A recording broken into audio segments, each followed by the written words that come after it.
first in line. Yes. 351. You're at 351. Yeah, my buddy dropped me off at the front door and then went and parked the car. So she's number 2. Go hard or go home, baby. Yeah, like we only do this once a year. Okay, so there are a lot of pieces in there made by artists who have donated cups that are either not normally up for sale or like she wants a discontinued collection, and so there's a lot of stuff in there that you may not normally get just on Etsy. So you go in a couple days before, you scope it out, you see what you might want, and you kind of try and remember where it is, but they move the cups around, so it may not be on the same table. So you got to kind of have that eagle eye.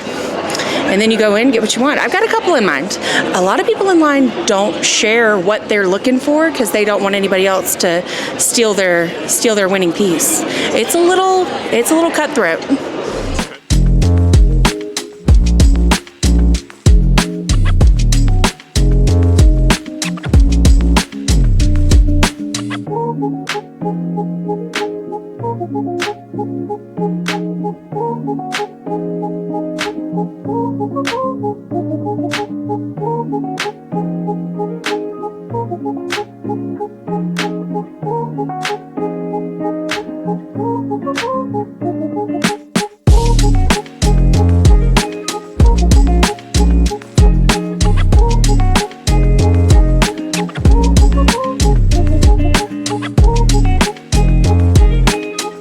Originally from Florida, so I love anything nautical. I got a bubble underglaze whale mug. Okay, and every little Florida girl wanted to be a mermaid. And then one of the professors that I work with, she deals a lot with neurological deficits, disabilities, diseases, and she also rescues disabled pugs. And she has a one-eyed pug named Mabel and a pug in a wheelchair, so I got her a pug mug. It's even got a cute curly tail. Anyway. So we were talking about selling your pots. Selling pots, making it. Selling pots. I'm in one of the richest parts of the country. It's the little panhandle of Connecticut, which makes it difficult, but maybe also easier to sell work. Okay. And I do so much, and each little part that I do is in the greater cause of selling pots. So I teach. That's like 33% of my time, and then I'm on social media trying to create content and get my work out there, and then I am making my own work. So it seems like the better I get, the less time I am making the work, and the more I am trying to get it out there and get seen more. Sure. Yeah. Sure. And then when you sell more, you have to ship more, and then you feel like, oh, I have to post more. Do you hire somebody to help with the shipping? You know, no, and that's a really cool topic. I had a great conversation with Dan Messier yesterday, who's a famous potter, and I wanted to get his thoughts on an apprenticeship program, because I really do need more help, because the only way that I'm going to get to the next phase is to outsource the grunt work so that I can spend more time at the wheel making work. Mm-hmm. And trying to figure out where's my work evolving to next. Sure.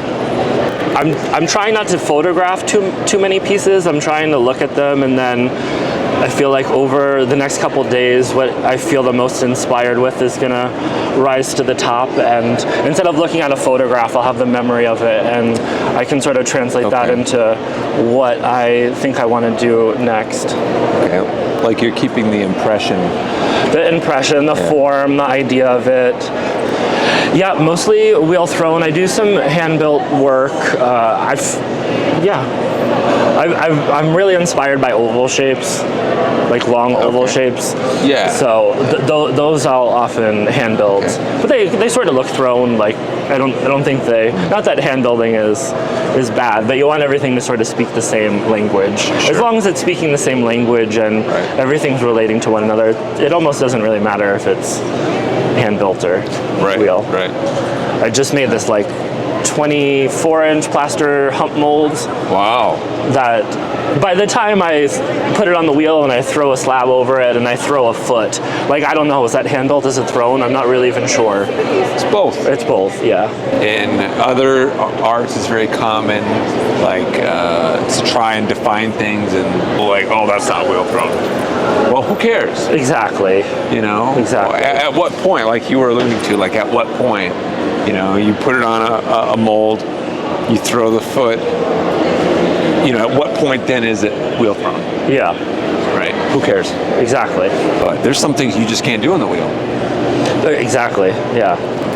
And there's some things you have to do on the wheel. Yep. And who cares? Yeah. Yeah. And Just wanted to say. Hi! Nice to see you. hi, I'm Eli. Hello, Eli. How are you? Are you from Australia? Yeah. You came a long You way. are? Yeah, I came from Australia, and No way. You're all in Australia. People follow. No you. way. Yeah. His work's very different to mine, but I'm always really interested in what he's doing with his forms, especially the hair and the gold, and your assistant, the dog, is amazing. It's amazing. He's a good PR mascot. Oh, fantastic. I love the way he looks at you as though I've seen all this before. He does look bored at times. Sometimes, yeah. Yeah. But, it's got its own challenges, things like the heat. I'm sorry, I love your work. I didn't plan this. He did, he's paying everybody. Yes. So I was a painter. Okay. My profession is not that, but I started as a hobbyist, and I did do a lot of painting, and then I've transposed a lot of what I do over to pottery. So I make the glazes play. So how I do that is I work with crystal glazes, and I work with all mine are bought, like commercial. I don't do the Doesn't take anything mixing. away. And I make them play and do different things. Okay. So, and I do really well in Canberra. So I'm in the capital of Australia, which is Canberra. We're in the mountains, and we have several markets, and I only sell at markets. Okay. So I don't sell online, and I don't do anything else. And I travel with my money that I make. So I'm here. I did Japan. I did Europe. Oh, wow. Yeah, so I do okay. I have, like you would, you know your market. I know my market. I know I do really quite well at markets because I engage all the time. I'm very Effervescent. chatty, yes, and I know what sells. So that's what I tend to go to. So my work is quite whimsical. It's usually got like little buildings on it, or mushrooms, or very enchanted stuff. I can't sell a bowl for love or money. It has to have mushrooms that's on coming it. soon. Yeah, it's just hard. But there's a lot of potters that do that. So I just have a point of difference. And I find that works for me. You've got a point of difference too. Your stuff is, I love the things that you do with the bubble glaze and this and that and the other. And you've got to make it different. And you can get a bowl from Kmart. Yes, You need to make it different. you do.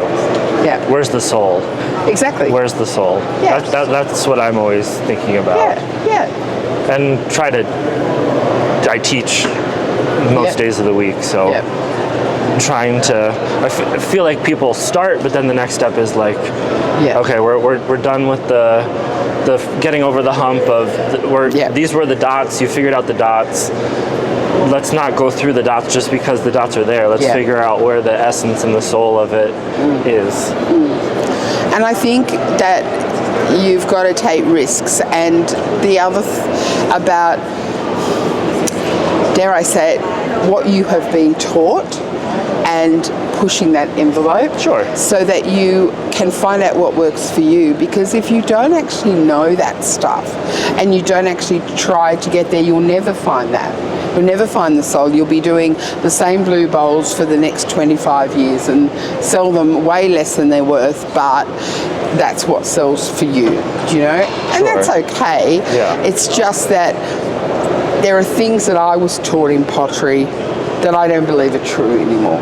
It's either the clay has got better, the techniques have got better, the glazes are different. Absolutely. And so I'm always pushing that, well, why doesn't that work, and why was I taught that, and why is it not, you know, happening? And I realize that there's a whole lot of things that I actually did it on Pottery Heads recently, and it was like, please don't tell me about compression.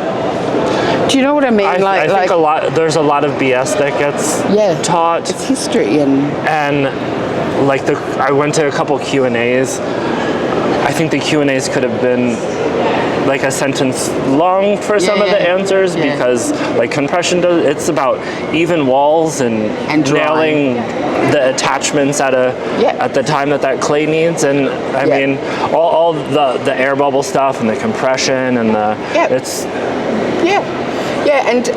but we were taught that, and then the people who taught that were taught that. So there's been not this recognition that, you know, well, why is that being taught when obviously there are these sort of issues? And so that's been a bit of a discovery the last 10 years. So so isn't it true that because we're working with clay, we're putting it through firing, we're putting glaze on it which has reactions, we you know, where it is in the kiln, where, you know, all that stuff, you're giving it so many variables. So your clay might actually be fine with some more water, and yet the porcelain I use, and I don't like porcelain, but the porcelain I use hates too much water. Do you know what I mean? Like there's all these variables. It's also your humidity and your temperature and all that stuff around. My belief is that it all comes down to even walls. Oh yeah. Okay. Yep. Right. So if you're drying things, things have to dry evenly, and even is the name of the game. It is. Right, so I can translate the way that I throw to any, well, I haven't used every single clay body, but the way that I throw works pretty much across the board. Yeah. I throw with a torch, so that probably takes, so it's like the variables that, you know, how they translate from potter to potter, everybody has to and you've worked out make their way through it. But I think everything just comes down to even. Even in drying, I think. And the fire, you know, every part has to be even. So in 2017, I built my own studio. Nice. Pottery studio. Garage style or like? It's a 2-car garage. Nice, as we do. Yeah, and I bought a kiln, 3 cubic feet. Nice. And no idea how to fire it. Oh, was it electric? It's electric. Nice. But it didn't have one of the computer boxes. It had the manual little flip. Those are my favorite because they're so... They're so like medium hot. Done. No program, no, go medium hot, no slow cool. What is a 10-minute hold? Right? Yeah, what is a 10-minute hold? Like crystal potters are blowing their minds because they couldn't do it beforehand. Like, they're great, but they're good home. But I had no idea how to even turn it on. Really? So I found one of your videos. Oh, yeah. You know, so that was 8 years ago now. I'm so sorry they were cringy back then. Like, they were a mix of good and like too much personality. I really needed to skin it down to make sure that the information came out with personality instead of having personality with information. Does that make sense? It was just what the world needed. Yeah. When it needed it. Yeah, that's fair. You know, so you've helped quite a few people since then. You've had your channel for quite a long time. It's strange coming to that surreal realization when I come here, because going through the hall I get stopped. I've gotten stopped easily 50 times within the last like 3 days. Yeah. Of like, oh, or I'll get the old like I'll walk by and they're like, and they just stare at you kind of. Yeah. But when I'm at home, I make a video, I post it on YouTube, I put all the necessary things in. I look at the views in the last 2 days. If it gets more than 3K views in 2 days, I'm like, good video. And then I essentially don't check the comments anymore after the first couple of days. Yeah. So when I'm at home, it seems like I'm screaming into the void. But when I come here, it echoes a lot that people are like, I've been watching you since I was like 17, which is cool, but also now I'm getting old. So it's like, I've been watching since I was a kid. Oh, and then I look up like, you're big. My teacher, Yoshio Taylor, picked me up, and I think he kind of realized like something's up with you. And I think art could fill that hole to a degree. Mm-hmm. And then one day I got good at making a cylinder, and he was like, I like that, you're getting good at that. And so he's like, I'm gonna pay a little more attention to you because you're getting better and better. Made me one of his apprentices for a while. After I did all the classes, dropped me off at Alpha Fired Arts with his friend Brian, who owns the company Alpha Fired Arts. And then I just stayed there for 5 years. And I secluded myself in the studio 5 years. My paycheck essentially all went to Alpha and ceramic artwork. And from that point on, they supplied me with, your subscription supplied you with minerals, so I learned how to make glazes there. And I just practiced. 5 years. And this might seem shady, but you know, people say, I've been doing pottery for like 20 years. But when you really break it down, some people have been doing it for 20 years, 1 day a week for like 6 hours. Sure. I was doing it like 4 days a week, 6 hours a day. Yeah. And so when I say I've been doing it for, 20 years, like I mean it, you know what I mean? And the classes are going really well, and I've gotten to the point in glaze chemistry to where I've made my own glaze, and I just sold it off to the Clayscapes company. It opened up yesterday. They sold 2. What's that glaze? The glaze is called Red Lotus. It's sold by the Clayscapes company. I think it's like clayscapespottery.com or potteryclayscapes.com. Okay. I forget. It's called Red Lotus, and I worked really hard on it for like 8 months. And they sold 200 pounds in the first like 5 hours. Wow. And they sell them in 5-pound boxes. Theoretically, it could be 4 nerds that just bought 50 pounds worth. Sure. But I doubt that. So I'm pretty happy with that. And we've had a lot of good success. What's your number one tip for someone that's new to Nceca? My number one tip for someone who's new to Nceca is come the day before the convention for pre-registration and pick up your badge. Otherwise, you'll be in a 2-hour line if you're here the first actual day to pick up your badge on like the Wednesday. And for Wednesday, you should kind of walk around, enjoy your samples. Thursday, go to the dealer's hall.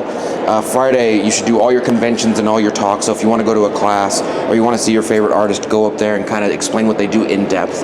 Because the tickets are expensive. But they're very expensive, right? Yeah. And so if you want to see your favorite potter talk about, like, this is how I do my glaze in depth, that's what the ticket pays for, essentially, is to get these artists here to talk about what they do in depth in their process. Mm-hmm. On Friday, that's what I do. I walk around, I go to the stuff, I do the art trades, I meet people. And then on the last day, which I think is technically tomorrow, the majority of the companies are trying to kind of get rid of their stuff. Yeah. So you should definitely go get your pseudo discounts on the last day. But bring a bag.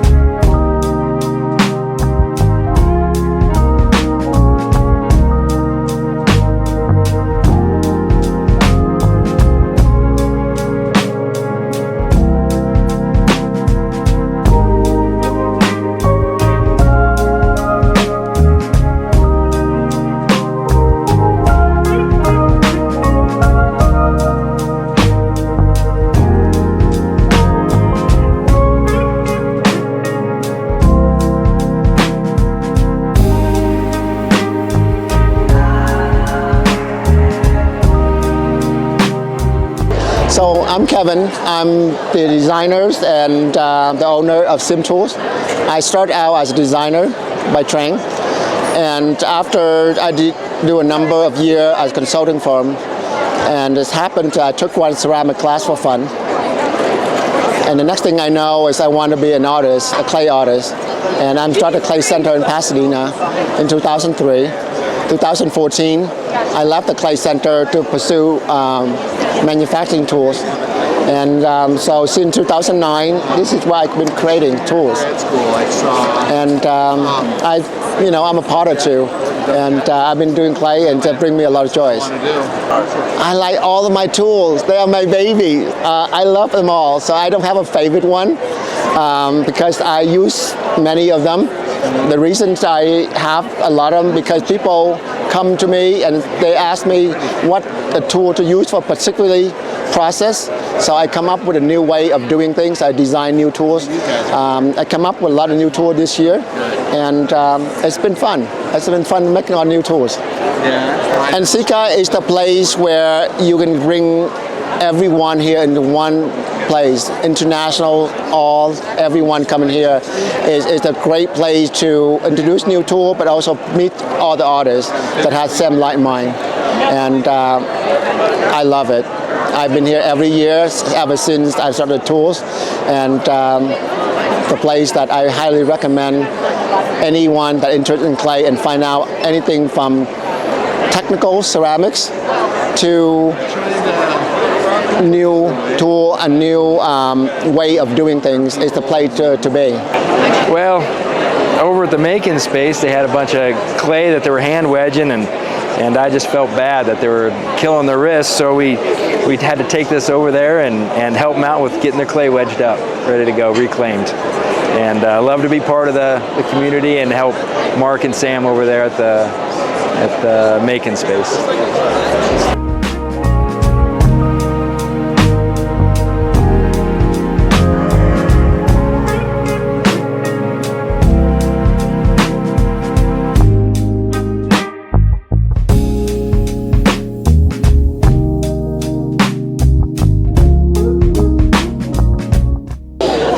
I'm in the making studio at Nceca, and I've just thrown a pot here with a lidded jar, and I'm going to have a hand-building friend make a knob for it. All right, so you're the thrower. That's right. You're the wheel, and you're the hand builder. A little collaboration. How long did it take you to make this?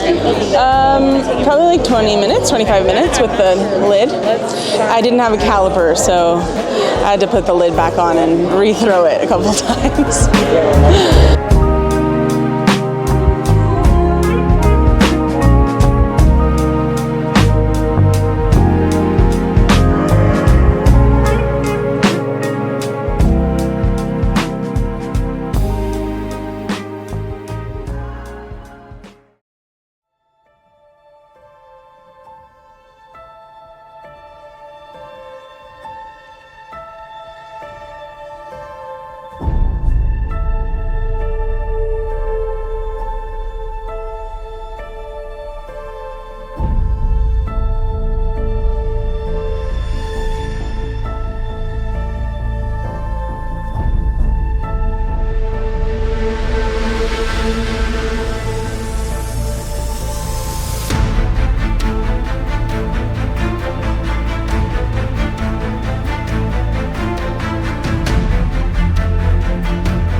Thanks for checking out my video on Nceca 2025 in Salt Lake City. That was only my second time filming at a convention. I did it with a combination of my Sony mirrorless camera, this Insta360 X4 360-degree camera on this 10-foot selfie stick. You'll see some footage from this where I put this pretty high up so that you can see the entire expo floor. I wanted to show you some of the pieces that I picked up at the mug sale and the expo hall. First starting with this wonderful cup from Cynthia Siegel. It's probably my absolute favorite piece that I picked up at Nceca. I also got this mug from Gary Anderson. It's a Sleepy Rooster at outlook.com. At the expo hall, I got this bowl from Shin Cheun Lin, one of my all-time favorite potters that I follow on YouTube. After I got back, I also ordered this mug from Earth Nation Ceramics. And now I'll show you these pieces in 3D.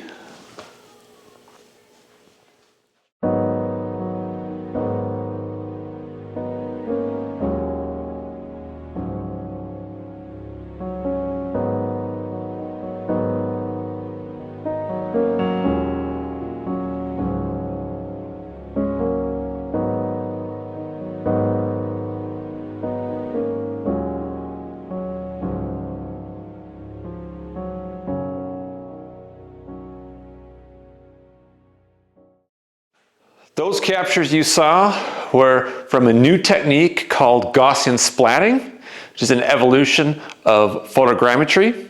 It's all camera-based input. You can make really nice ones if you have a nice camera like my Sony a7 IV, or outdoor captures from a drone, which I do very often in my forestry work, in my forestry modeling business. But you can do it for your pots too. You don't need a fancy camera. I'm going to show you right now how to do it just with your smartphone. I've got this piece here from Earth Nation Ceramics that I ordered on their website. I've got it on this tripod with, there's just a paper cup under this sheet of black velvet.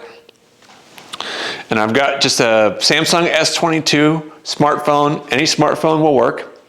And all you really want to do is take a video, and you want to take an orbit around the piece from different angles. So I'll do from low, and then I'll do straight on, and then I'll do from up above. And you just go all the way around. I'm here in my garage.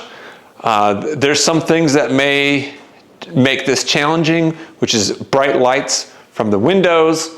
It still should come out pretty well. You want as evenly lit of an area as you can get, or you could even do it outside in the sunshine. Just be aware that the changing lighting conditions could have an impact on it. You do want as much natural light as you can get. If you're doing this with a video, you want your shutter speed to be very fast so that your frames that you'll extract don't have any motion blur. You want them crisp. Alternatively, you could take pictures all the way around and get crisp pictures that way, but video is fast and it's easy and it works really well, so I'm going to do a video.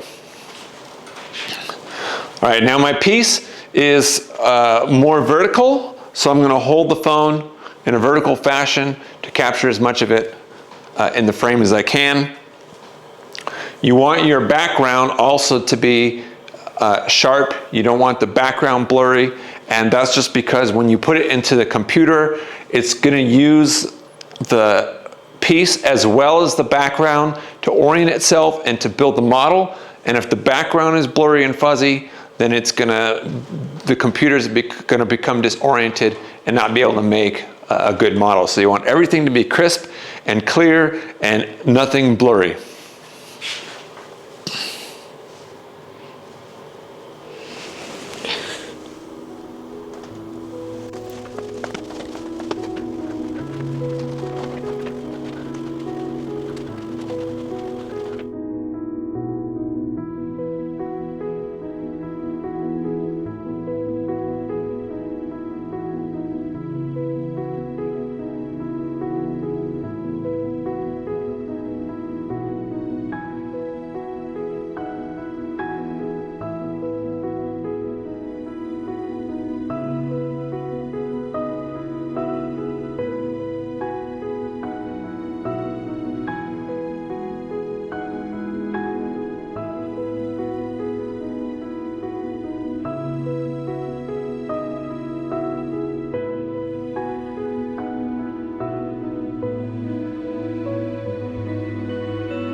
Tell me why it's so important to be first. I've never been to Nceca. Is that how you say it? Nceca? So we were talking. Am I in the frame? I guess the little one is the 9 cubic foot kilns. 9 cubic inches. Well, a 9 cubic foot one would be. No, just I don't know. Okay. 3 cubic feet. Let me check one thing. Yeah, go for it. I did push record. Good. Yeah. Which I do very commonly. The